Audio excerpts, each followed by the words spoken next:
Hello, my name is Florian Hanauer, and I'm the author of Sailing to Scandinavia, A Journey to the End of the Baltic Sea, which is the English edition of this book. That's the German one, but I'm going to read you a chapter of the English one, right from the middle of the book, where we arrive at the northernmost point of our journey. We are now sailing the last section to Haparanda. That is only 27 nautical miles. First we go around the peninsula Skagsudden and then continue across the open sea just to the east. Again I search the archipelago for Mr. Moose. This should be his exact territory according to the TV report. But there are no moose on the shores of the small islands. But maybe in the water his head might look big on land, but in the water it's quite small. So I look closely, search the surface of the water. No, there is no Mr. Moose to be seen up here just before Haparanda. That's a pity, but at least I got to see him in the forest just before Norway.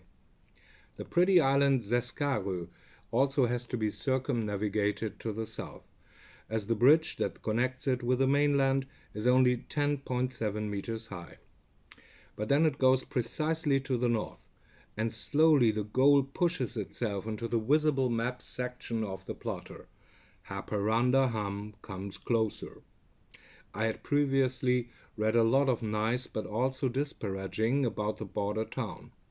The destination is boring, it says in some cruise reports. Let's hope not.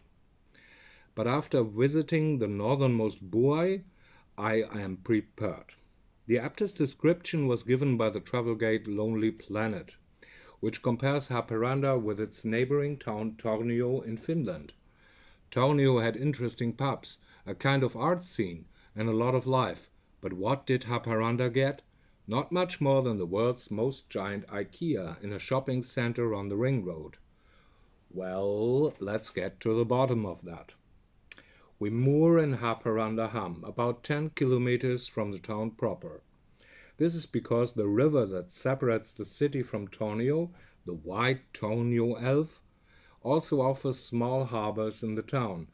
But with a draught of 1 meter, it's too shallow for us, and with bridges that only have a clearance of 6 meters, it is entirely unsuitable. But Haparanda Ham is no tragedy as a destination. The harbor has been extended and now offers many jetties for recreational skippers. I think the pier is even very well developed. But the attraction is the clubhouse of the sailing club, which is housed in a yellow villa directly behind the harbor. A club member shows us around the house and tells us about sailors who come from far away.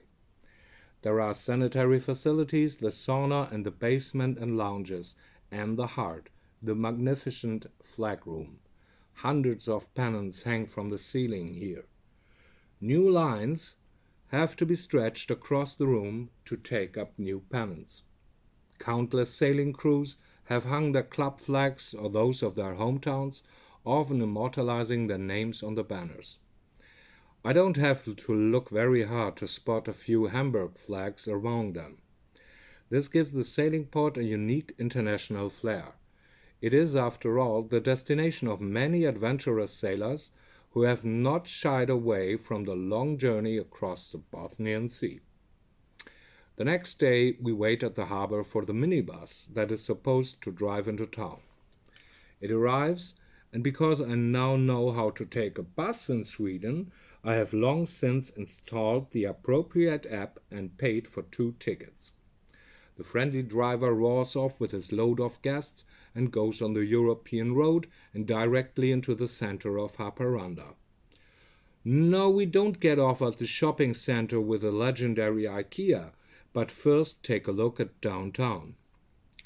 The striking focal point is the Stadshotellet.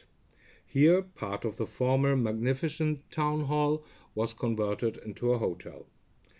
The 3-star hotel has a nostalgic flair both inside and out, enhanced by the high ceilings and the old furniture. The administration now resides in a flat functional building next to the town hall. Unfortunately, the Lonely Planet travel guide is right. The city center really doesn't offer many shops. Diagonally opposite the main hall, you can order lunch in a somewhat better snack bar. A short walk leads to the river bank, where a pretty park stretches along the banks of Torne Alf. I stop, impressed. Finland lies on the other side. A mighty railway bridge and a road bridge cross the river. Let's not forget about the Haparanda railway station. It is impressively large and has a significant past. On the outskirts of the town to the south lies the vast stone building that was erected in 1915 for the new railway line crossing the border from Sweden to Finland. Now, what about the IKEA? In the 70s, IKEA had a unique advertising logo. It showed a moose, the Swedish national animal, so to speak, as a logo next to the IKEA lettering. At that time, at least in Germany, the company also called itself the Impossible Furniture Store from Sweden.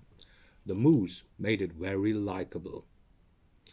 It's true, Haparanda got a gigantic shopping center on the European road.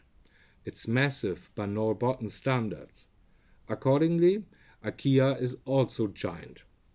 In 2006, the company inaugurated the building with exactly 24,254 square meters of space, which is open every day of the week. Let's compare. The not exactly small store in Hamburg has 18,000 square meters.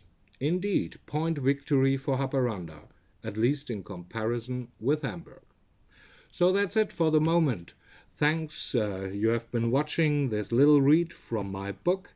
I hope you enjoyed it. I hope you enjoy maybe reading the whole book. And I say bye-bye.